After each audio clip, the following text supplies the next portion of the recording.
Hello दोस्तों, correct translation into English के series को आगे बढ़ाते हुए आज की वीडियो के लिए मैं लेके आया हूं वर्ब के फॉर्म्स। पिछले वीडियोस में हमने देखा कि सेंटेंस को बनाने के लिए कम से कम हम इस पूरे सीक्वेंस में सब्जेक्ट, वर्ब और ऑब्जेक्ट को लेके चलेंगे। हालांकि एक वर्ब से भी सेंटेंस कंप्लीट हो सकता है। हमने देखा कि सब्जेक्ट क्या है, वर्ब क्या है, ऑब्जेक्ट क्या है, ये भी देखा, पर्सन क्या है। अब आज उसी सीक्वेंस में ये तीसरा वीडियो है, इसमें हम वर्ब के फॉर्म्स के बारे में पढ़ रहे हैं।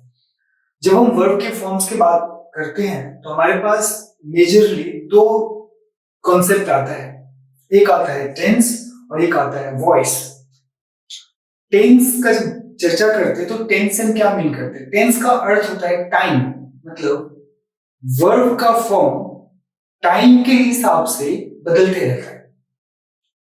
टेंस में हम यही पढ़ते हैं कि कितने तरह के पॉसिबल टाइम है और उस टाइम के अकॉर्डिंग वर्ब में क्या क्या चेंजेस आते हैं।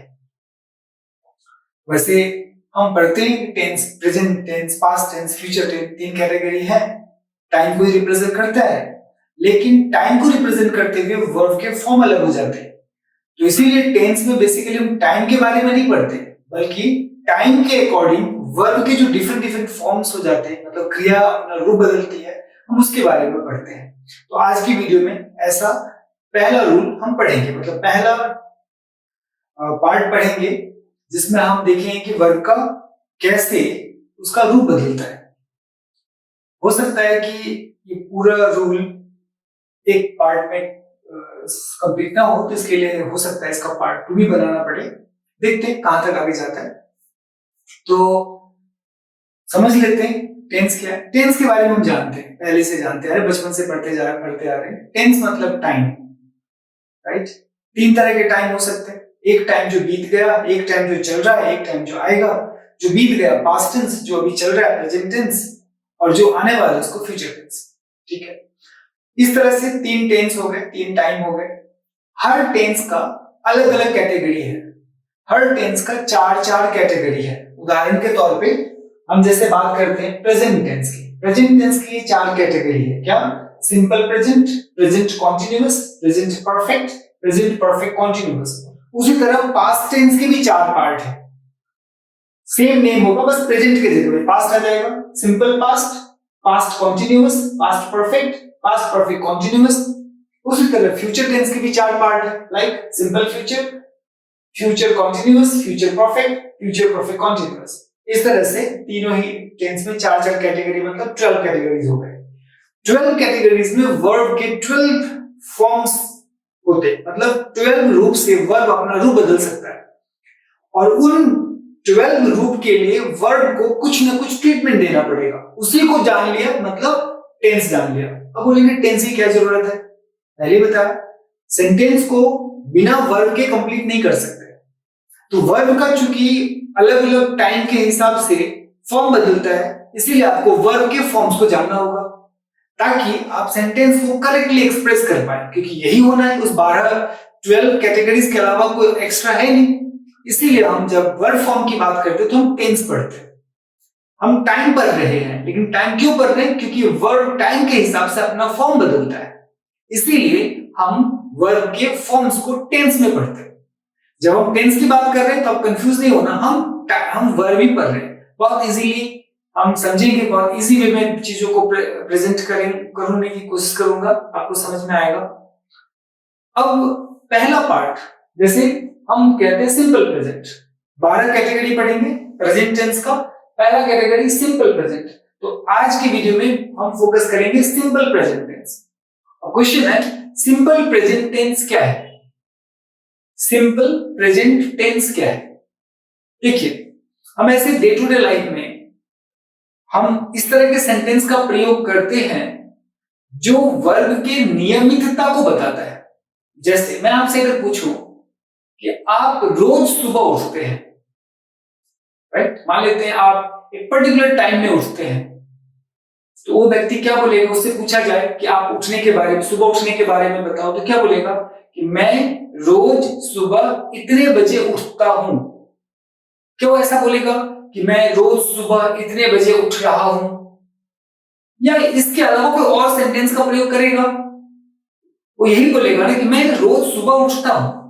या मान लेते कोई व्यक्ति को सुबह उठने के साथ ही चाय पीने की आदत है, तो क्या बोलेगा?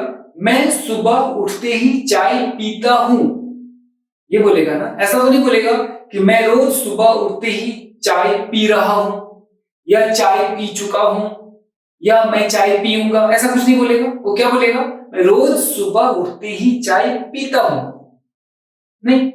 या कोई बोलेगा कि मान लीजिए कोई क्वेश्चन, किसी को ना स्कूल के एक्टिविटी, स्कूल के बाद उसे फुटबॉल खेलने की आदत है, या मान लो कहीं ऐसी जगह पे ज्वाइन किया हुआ जहां पे फुटबॉल खेलता हो, डेली खेलता है या नियमित रूप से खेलता है। डेली का मतलब जब भी खेलने का टाइम होता है तो खेलता है। तो क्या बोलेगा?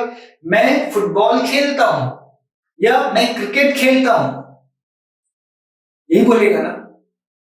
गौर करेंगे, जब वो बोलता है मैं क्रिकेट खेलता हूं, तो क्या कहना चाह रहा है? कि वो नियमित रूप से क्रिकेट खेलता है। नहीं, मान लीजिए उसको स्पोर्ट्स खेलने की बारी जब आएगी तो क्या बताएगा? मैं क्रिकेट खेलता हूं। जब वो फुटबॉल खेलता है तो क्या बोलेगा? मैं फुटबॉल खेलता हूं।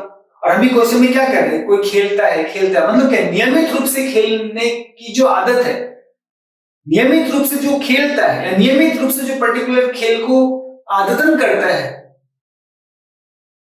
तो वो एक्सप्रेस करने के लिए क्या यूज कर रहा है? कि मैं खेलता हूं। अब गौर करेंगे, सारे सेंटेंस में ता हूं लगा हुआ है। वर्ब के लास्ट में ता हूं, ते हूं, ती है, ते हो, इस तरह के टर्म्स लगे रहते हैं। तो अगर वर्ब के हिंदी के सेंटेंस में वर्ब के क्रिया के लास्ट में ता है, ते है, ती है, ता हूं, ते हो अगर लगा रहता है, तो आप समझ जाइए सिंपल प्रेजेंट टेंस है। क्योंकि सिंपल प्रेजेंट टेंस से हम किसी भी कार्य को नियमित रूप से करने के भाव को एक्सप्रेस करते हैं, या किसी भी कार्य को आदतन एक्सप्रेस करने के भाव को एक्सप्रेस करते हैं। तो सिंपल प्रेजेंट वह वर्ब, सिंपल प्रेजेंट में जब वर्ब का कोई फॉर्म होगा, माने क्रिया का कोई रूप होगा, तो उस क्रिया के रूप से क्या बताया जाएगा? कि किसी भी कार्य को नियमित रूप से करने की आदत है, या कोई कार्य को नियमित रूप से किया जाता है। इसके अलावा कोई दूसरा मतलब नहीं है। सिंपल इतना ही। अगर कोई क्रिया का रूप ये बता रहा है कि कोई काम नियमित रूप से किया जाता है, तो सिंपल प्रेजेंट है। या कोई जना कोई कार्य को नियमित रूप से करता है, नियमित रूप से करता मतलब आदतन करता है, मतलब उस टाइम में वो करने की आदत है। नहीं, तो ऐसा जब सेंस होएगा तो समझ लेना चाहिए कि वो सिंपल प्रेजेंट टेंस है। जैसे एक उदाहरण कुछ और लेते हैं समझने के लिए। जैसे कोई कहता है आप कॉफी पीते हैं, तो कहेगा नहीं मैं चाय पीता हूं। क्या मतलब है इसका? उसको चाय पीने की आदत है, मतलब जब भी वो चाय पीने का समय आएगा, या जब कभी भी अवसर आएगा, तो चाय पिएगा, कॉफी नहीं पिएगा। इसका उल्टा भी हो सकता है। कोई कहता नहीं मैं चाय नहीं, मैं कॉफी पीता हूं, मतलब उसको नियमित रूप से कॉफी पीने की आदत है। या जब कभी भी चाय या कॉफी लेने का अवसर आएगा, तो उस वक्त वो कॉफी पीता है, मतलब वो बताना चाह रहे कि आदतन वो कॉफी पीता है। जैसे मैं कहता हूं कि मैं पढ़ाता हूं, तो मैं क्या कहना चाह रहा हूं? कि मेरा जो काम है वो पढ़ाने का है। या मैं कहता हूं मैं किताब लिखता हूं, तो मेरा जो काम है वो लिखने का काम है। नहीं, मैं आदतन या नियमित रूप से उस कार्य को करता हूं। तो ये कौन सा, इस क्रिया के भाव कौन से फॉर्म में आएगा, यानी कौन से टेंस में आएगा? सिंपल प्रेजेंट टेंस में। बात आ रही पकड़ में? कहने का भाव ये है, जब कोई कार्य का उस रूप को, या क्रिया के उस रूप को जो ये बताता है कि कार्य नियमित रूप से होता है, जैसे कि आदत होता है, तो आप समझ लीजिए वो क्रिया का रूप सिंपल प्रेजेंट टेंस है। कैसे पहचान होगा? सिंपल है। यदि कोई सिंपल प्रेजेंट टेंस का सेंटेंस है, तो क्रिया के लास्ट में ता है, ते है, ती है, ताहू, ते हो लगा रहेगा। जैसे मैं चाय पीता हूं, है ना, चाय पीता हूं मतलब मुझे चाय पीने की आदत है, या मैं जब भी अवसर आता है तो चाय पीता हूं। वो रोज टहलती है, मतलब टहलने की आदत है या एक पर्टिकुलर समय में वो टहलने के लिए जाती है। संजय गीत गाता है, क्या कहना चाह रहा है कि उसे गाने की आदत है या उसका पेशा ही है, वो गीत नियमित रूप से गाता है। तो यहाँ पे भी क्या ताहे लगा है। तुम खाना पकाती हो, मतलब खाना पकाने की आदत है, या कार्य ही खाना पकाने का है, मतलब कार्य को नियमित रूप से किया जा रहा है, पकाने का कार्य नियमित रूप से किया जा रहा है। ये नहीं कि अभी कर रहा है या कल को करेगा, नहीं, ये बताना चाह रहा है कि कार्य को नियमित रूप से किया जाता है। तब सिंपल प्रेजेंट टेंस होगा उस क्रिया का रूप। जैसे सोहन सर विज्ञान पढ़ाते हैं, मतलब सोहन सर अभी नहीं पढ़ा रहे, लेकिन जब भी पढ़ाते हैं तो वो विज्ञान पढ़ाते हैं क्योंकि वो विज्ञान के शिक्षक हैं। तो सोहन सर विज्ञान पढ़ाते हैं, पढ़ाने की जब भी अवसर बारी आती है तो विज्ञान पढ़ाते हैं। पृथ्वी सूरज के चारों तरफ चक्कर लगाती है, मतलब पृथ्वी सूरज के चारों तरफ चक्कर लगाती है, मतलब नियमित रूप से लगाती है। इन सारे सेंटेंसेस में क्या देखा कि कार्य के नियमित रूप से करने का भाव है। जब कभी भी कोई कार्य नियमित रूप से किया जाता हो या आदतन ही किया जाता हो तो समझ लेना चाहिए कि सिंपल प्रेजेंट टेंस का वो वर्ब है, मतलब वर्ब का फॉर्म सिंपल प्रेजेंट टेंस है। ठीक है, अब पता चल गया सिंपल प्रेजेंट टेंस है। अब उसको इंग्लिश में कैसे लिखेंगे, तो इसके लिए आपको जाना पड़ेगा स्ट्रक्चर। मतलब स्ट्रक्चर जब कहते हैं तो कहना चाह रहे हैं कि कौन से पार्ट को कैसे ऑर्गेनाइज करके लिखेंगे। तो पहला स्ट्रक्चर का पहला पार्ट हो गया, जैसे आपको सेंटेंस में सबसे पहले ढूंढना है सब्जेक्ट। सेंटेंस में जो कार्य करने वाला है उसको ढूंढना है। सब्जेक्ट क्या होता है, जो कार्य करे। पिछले वीडियोस में हमने डिस्कस करा है, आप चाहे तो जाके देख सकते हैं। तो जो सब्जेक्ट है उसको पहले ढूंढना है। जैसे मैं चाय पीता हूं, क्या काम हो रहा है, पीने का। कौन कर रहा है पीने का काम, मैं। तो मैं यहाँ पर सब्जेक्ट है, इसलिए लिखा स्ट्रक्चर में सबसे पहले सब्जेक्ट, यहाँ भी देखेंगे सब्जेक्ट। और रोज टहलती है, टहलने का काम हो रहा है, कौन कह रहा है, वह, तो वहां उसके लिए शी वर्ड आया।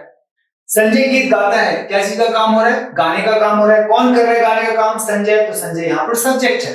तुम खाना पकाती हो, क्या काम हो रहा है, पकाने का काम हो रहा है, कौन पका रही है, तुम, तो इसीलिए सब्जेक्ट यू आया है। सोहन सर विज्ञान पढ़ाते हैं, क्या काम हो रहा है, पढ़ाने का, बट कौन पढ़ा रहा है, सोहन सर, इसीलिए सोहन सर यहाँ पर सब्जेक्ट की जगह पे आया है। पृथ्वी सूरज के चारों तरफ चक्कर लगाती है, क्या काम हो रहा है, चक्कर लगाने का, कौन लगा रहा है, पृथ्वी लगा रही है, इसीलिए सब्जेक्ट पहले द अर्थ आया है। कहने का मतलब आपने क्या करना है, सेंटेंस के सब्जेक्ट को ढूंढना है और उसको पहले लिखना है। यहाँ पर सेंटेंस का सब्जेक्ट पहले आएगा, फिर उसके बाद जो भी वर्ब है, मतलब जिससे पता चल रहा है कि काम क्या हो रहा है या क्या काम किया जा रहा है, राइट। तो जो भी काम करने का भाव, जो शब्द से काम के होने या करने का पता चलता है, वो क्रिया है। तो क्रिया का जो पहला फॉर्म है, वर्ब का पहला फॉर्म है, उसको लिखना है। जैसे हम आगे भी देखेंगे क्रिया के प्रेजेंट पास्ट और पास्ट पार्टिसिपल, प्रेजेंट पार्टिसिपल अलग अलग फॉर्म है। करेक्ट यूसेज ऑफ वर्ब वाले चैप्टर में इसकी डिस्कशन होगी, आप उस वीडियोस को देख सकते हैं, या अभी वहां तक पहुंचने के लिए टाइम लगेगा। अभी बस इतना समझिए, हम जगह जगह मेंशन करते जाएंगे। वर्ब के ना प्रेजेंट टेंस, पास्ट टेंस और पास्ट पार्टिसिपल, तीन फॉर्म हम अभी लेंगे। Present tense, past tense, past participle form, तीन फॉर्म होते हैं। उसमें जो प्रेजेंट टेंस है उसी को हम V1 कहते हैं। V1 का मतलब हो गया जो वर्ब है जैसा है वैसे ही लिखना है, उसमें कोई चेंजेस नहीं करना। जैसे पीता, पीना वर्ड है ना, तो पीना ड्रिंक हो गया, उसी का अगर सेकेंड फॉर्म मतलब पास्ट टेंस या पास्ट पार्टिसिपल फॉर्म लगाएंगे तो वर्ड ड्रिंक का तीन फॉर्म हो जाएगा, ड्रिंक, ड्रैंक, ड्रंक। इसमें अगर V1 है तो आपको ड्रिंक वर्ड यूज करना है। जैसे जैसे समय आएगा मैं वर्ड के अलग अलग फॉर्म को भी मेंशन करूंगा। अब देखिए, तो पहले सब्जेक्ट लगाना है, फिर उसके बाद वर्ब जो है उसका पहला फॉर्म लगाना है, और उसके बाद जो दूसरी चीजें अगर सेंटेंस में है तो उसको लगाना है। दूसरी चीजें क्या हो सकती है, दूसरी चीजें में जनरली ऑब्जेक्ट हो सकता है, ज्यादा सेंटेंस में ऑब्जेक्ट होगा, या ऑब्जेक्ट के अलावा कुछ और शब्द होगा, तो उन शब्दों को उस सेंटेंस में रखना है। पहले क्या रखना है, सब्जेक्ट, फिर उसके बाद क्या रखना है, वर्ब का पहला फॉर्म, उसके बाद ऑब्जेक्ट या और कोई दूसरी चीजों को रखना है। लेकिन साथ में और भी चीजें हैं। क्या है कि आपने सब्जेक्ट रख दिया, जैसे इस केस में देखिए मैं चाय पीता हूं, कौन सब्जेक्ट है? आई लिख दिया। क्या काम हो रहा है? पीने का, मतलब वर्ब यहाँ पे क्या है? ड्रिंक। आपने उसका पहला फॉर्म भी रख दिया। और उसके बाद क्या पीता हूं? चाय पीता हूं। चाय यहाँ पर ऑब्जेक्ट है, क्योंकि पीने का काम किस पे हो रहा है? किसको पिया जा रहा है? पीने के कारण जो भी इंफ्लुएंस पैदा होगा किस पे होगा? चाय पे। तो चाय इज द ऑब्जेक्ट, जिस पर क्रिया का प्रभाव पड़ता है, जिस पे क्रिया का इंफ्लुएंस पड़ता है, उसको हम ऑब्जेक्ट कहते थे। यहाँ पर ऑब्जेक्ट क्या हो गया? चाय। इसीलिए इसको सब्जेक्ट वर्ब और उसके बाद ऑब्जेक्ट की जगह पे चाय लिखा। अब दिस इज केस में देखिए, वह रोज टहलती है। शी पहला सब्जेक्ट है। यहां पर गौर करेंगे, वॉक वर्ब का पहला फॉर्म है, लेकिन उसके बाद देखेंगे एस लग गया। और यहाँ पे जो रोज शब्द है, रोज शब्द के लिए यहाँ पे डेली आ गया। यहाँ पे डेली एडवर्ब है, धीरे क्लियर होगा। अभी आपको सब्जेक्ट और वर्ब के फॉर्म पे ध्यान देना है मेनली। तो यहाँ पे देखेंगे वॉक्स। अब क्वेश्चन है वॉक्स क्यों हो गया? जैसे शी वॉक्स डेली, वॉक्स क्यों हो गया? तो आपको समझना पड़ेगा, जब आप सब्जेक्ट वर्ब और ऑब्जेक्ट रखते हैं तो इस बात को ध्यान देना है कि अगर सब्जेक्ट थर्ड पर्सन का सिंगुलर नंबर है, क्या कह रहा हूं? अगर सब्जेक्ट थर्ड पर्सन का सिंगुलर नंबर है तो उसके वर्ब के साथ एस या ईएस लगाना पड़ेगा। अभी थर्ड पर्सन का सिंगुलर नंबर क्या है, ये आप सेकंड नंबर वीडियो में जाके देख सकते हैं, उसमें पर्सन का चर्चा किया है। थर्ड पर्सन क्या होता है? जिसके बारे में बात की जाती है, जिसके बारे में बात की जाती है। अगर वो एक अकेला है तो थर्ड पर्सन सिंगुलर नंबर है, या दो से अधिक है तो प्लूरल है। अब जरा गौर करें, क्या लिखते हैं? वह रोज टहलती है। अगर मैं ये सेंटेंस यूज करता हूं, मैं बोल रहा हूं, आप सुन रहे हैं, राइट, और तब मैं यूज करता हूं कि वह रोज टहलती है, इसका मतलब जिसके बारे में बात कर रहा हूं वो सामने में नहीं है। अगर सामने में रहती तो वो सुन रही होती, तब मैं वहां पे वह शब्द के बजाय तुम शब्द यूज करते या आप शब्द यूज करता। अगर वो बोल रही होती, मान लेते हैं, तो वह तो इस्तेमाल ही नहीं होता, वो अपने लिए मैं या हम लोग जैसा शब्द का प्रयोग वो करते। इसका मतलब वह शब्द यूज हुआ, इसका मतलब वो ना बोल रहा है ना सुन रहा है, बल्कि वो तीसरा कोई है जिसके बारे में बात की जाती है, इसलिए थर्ड पर्सन है। अब जिसके बारे में बात की जाती है वो कौन, कितने हैं? अकेला है ना, वह अकेला है, इसलिए थर्ड पर्सन का सिंगुलर नंबर है। तो अगर सब्जेक्ट थर्ड पर्सन का सिंगुलर नंबर हो तो उसके वर्ब के साथ आपको एस या ईएस लगाना पड़ेगा। मतलब जैसे वॉक है, शी वॉक, WALK वॉक, इसके साथ आपको एस या ईएस लगाना पड़ेगा। वेरी सिंपल रूल है। वॉक, अब क्वेश्चन है एस लगाइए ईएस लगाइए, तो इसका रूल ये है कि जिस वर्ब के साथ आप एस और ईएस लगाएंगे, तो अगर लास्ट में कोई वॉवेल हो, मतलब AEIOU में से कोई हो, तो आप ईएस लगाएंगे, और अगर वॉवेल ना हो, मतलब कॉन्सोनेंट हो, तो सिंपल आप एस लगाएंगे। बट कब? जब सब्जेक्ट थर्ड पर्सन का सिंगुलर नंबर हो। अगर थर्ड पर्सन का सिंगुलर नंबर ना हो तो तब आप कुछ नहीं लगाएंगे, सिंपल सब्जेक्ट और वर्ब का पहला फॉर्म। जैसे देखिए आई ड्रिंक, ड्रिंक के साथ कुछ नहीं लगा, क्यों? क्योंकि ड्रिंक किसका वर्ब है? सब्जेक्ट आई है। आई क्या है? फर्स्ट पर्सन सिंगुलर नंबर, इसलिए इसके साथ एस और एस नहीं लगा। लेकिन शी क्या है? थर्ड पर्सन सिंगुलर नंबर, इसलिए इसके वर्ब के साथ एस या एस लगाना पड़ेगा।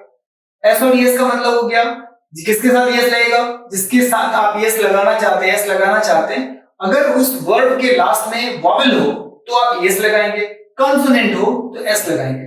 अब क्वेश्चन है, लास्ट में अगर ई हो तो, जैसे उदाहरण के तौर पे कम, COME कम, अगर ये third person singular number subject का वर्ब है तो लास्ट में तो वॉवेल है, तो आपको एस लगाना पड़ेगा, है ना। तो जिसके लास्ट में ई होता है ना, वहां पे थोड़ा सा केयरफुल रहना आपको। जैसे कम, COME कम, जब आप एस लगाएंगे तो ये वाला जो ई है, वर्ब के लास्ट में जो ई है वो ड्रॉप हो जाता है। मतलब ऐसा नहीं होगा कि COME आपने एस जोड़ दिया तो स्पेलिंग हो गया COMEES, ऐसा नहीं होगा। एस लगने के बाद स्पेलिंग COMES ही रहना है। एस क्यों रहा यहाँ पे? देखिए एस तो लगा, लेकिन ये वाला ई ड्रॉप हो गया, COME का जो ई है वो ड्रॉप हो गया, उसके बाद एस लगा है। लाइक टेक, टीए के इसके लास्ट में भी ई है, तो ये वाला ई ड्रॉप हो गया, फिर एस लगा और बन गया टेक्स। लेकिन एस और एस कब लगेगा? जब सब्जेक्ट थर्ड पर्सन का सिंगुलर नंबर होगा, दूसरे के साथ बिल्कुल नहीं लगेगा, ये आपको ध्यान रखना है। तो यहां पर क्या हो गया? शी वॉक्स डेली, डेली इस रोज शब्द के लिए आया है। अब नेक्स्ट, संजय गीत गाता है, सब्जेक्ट क्या है? संजय, क्या कर रहे हैं, क्या चीज का काम हो रहा है, गाने का, नहीं गीत गाना। तो क्या होता है, गीत गाने को इंग्लिश में क्या बोलते हैं, सिंग। तो देखेंगे संजय सिंग्स, क्यों लगा है, क्योंकि संजय थर्ड पर्सन का सिंगुलर नंबर है, थर्ड पर्सन है, अकेला है, सिंगुलर नंबर है, इसलिए इसके वर्ब के साथ एस और एस लगना है। लेकिन सिंग का लास्ट अल्फाबेट जी है, कॉन्सोनेंट है, इसके साथ क्या लगेगा, सिर्फ एस, इसीलिए यहां पे सिंग्स लगा। अब क्वेश्चन है क्या गाता है, क्या गाता है, तो गीत गाता है। यहाँ पे गीत या गाना जो है क्या हो गया, ऑब्जेक्ट हो गया, इसीलिए आपको वर्ब के बाद लगा देना है, संजय सिंग्स अ सॉन्ग। अब देखो तुम खाना पकाती हो, यू कुक फूड। अब गौर करना, यू क्या है, सेकेंड पर्सन सिंगुलर नंबर या second person plural number. Second person singular और प्लूरल दोनों के लिए यू होता है, मतलब सेकेंड पर्सन जो सुन रहा है वो अकेला सुन रहा हो या एक से अधिक सुन रहा हो, दोनों ही सिचुएशन में आप यू लगाएंगे और इसको ट्रीट हमेशा प्लूरल के तौर पे करेंगे। ऐसा नहीं कि आप जिसको सुना रहे हो या जो सुन रहा है वो अकेला है तो आपने सिंगुलर यू को सिंगुलर मान लिया, नहीं। इंग्लिश लैंग्वेज में यू हमेशा प्लूरल माना जाता है, एक जना हो तो भी यू लगाएंगे, दो या दो से अधिक है तो भी यू लगाएंगे, और जब उसको एक साथ ट्रीट करना हो तो वैसा ट्रीट करेंगे जैसे कि प्लूरल के साथ करते हैं। तो यहाँ पर यू है। अब तुम पकाती हो, खाना पकाना का क्या है, कुक, तो यू कुक, लेकिन इसके साथ एस और एस नहीं लगा, क्यों नहीं लगा, क्योंकि यू क्या है, सेकेंड पर्सन है। एस और एस सिर्फ और सिर्फ third person singular number verb के साथ लगता है, यू तो सेकेंड पर्सन है, इसलिए यहाँ पे एस और एस नहीं लगा। फिर उसके बाद ऑब्जेक्ट खाना, तुम खाना पकाती हो, क्या पकाती है, खाना, मतलब ऑब्जेक्ट है, ऑब्जेक्ट को वर्ब के बाद लगा दिया। फिर है सोहन सर विज्ञान पढ़ाते हैं, सब्जेक्ट यहाँ पर क्या है, सोहन सर, कौन पढ़ाने का काम कर रहा है, सोहन सर, तो Sohan sir is the subject और वर्ब क्या है, पढ़ाना, पढ़ाना मतलब टीच। अब यहां गौर करेंगे, टीच थर्ड पर्सन मतलब सोहन सर का वर्ब है, राइट, तो इसके साथ हमको एस या एस लगाना चाहिए। अब TACH लास्ट में तो एच है, कंसोनेंट है, तो हमको तो एस लगाना चाहिए, बट यहां पर तो ES लगा, ये एक्सेप्शन है, आपको ध्यान रखना पड़ेगा। टीच TEACH, टीच के साथ ES ही लगता है। तो गौर करेंगे, सोहन सर टीचेज, क्या पढ़ाते हैं, साइंस, साइंस यहां पर ऑब्जेक्ट है, तो Sohan sir teaches science, Sohan sir विज्ञान पढ़ाते हैं। नेक्स्ट, पृथ्वी सूरज के चारों तरफ चक्कर लगाती है, क्या सब्जेक्ट, यहां पर वर्ब क्या है, चक्कर लगाना, कौन चक्कर लगा रहा है, सूरज, सॉरी कौन चक्कर लगा रहा है, पृथ्वी, तो पृथ्वी मतलब दी अर्थ, राइट, ये हो गया सब्जेक्ट। चक्कर लगाना मतलब रिवॉल्व, लेकिन द अर्थ क्या है, थर्ड पर्सन का सिंगुलर नंबर, इसलिए इसके वर्ब के साथ एस और एस लगना है, तो रिवॉल्व के साथ REVOLVE रिवॉल्व, उसके साथ ES लगा, लेकिन रिवॉल्व का V ड्रॉप हो गया तो रिवॉल्व्स हो गया, मतलब the earth revolves round the sun. Round the sun मतलब देखें चारों तरफ के लिए राउंड आया, किसके चारों तरफ, सूरज के चारों तरफ, द सन। अब क्वेश्चन आएगा, ये कैसे पता चलेगा कि राउंड पहले लिखें या द सन को पहले लिखें, ये धीरे धीरे क्लियर होगा। आपको अभी मेनली अटेंशन देना है द अर्थ और रिवॉल्व पे, ये धीरे धीरे आपको क्लियर आ जाएगा किस शब्द को कब रखना है, किसको पहले रखना है, ये क्लियर होगा। तो वर्ब क्या करने, क्या समझ में आया कि सिंपल प्रेजेंट टेंस जो वर्ब का फॉर्म है उससे ये पता चलता है कि वर्ब मतलब जो मीन कर रहा है, वर्ब जो मीन कर रहा है मतलब कोई कार्य का होना या करना समझा जाता है वर्ब से, तो वो जो भी वर्ब मीन कर रहा है वो नियमित रूप से हो रहा है। जब ऐसा हो तो नियमित रूप को एक्सप्रेस करने के लिए हम सिंपल प्रेजेंट टेंस का वर्ब फॉर्म यूज करते हैं।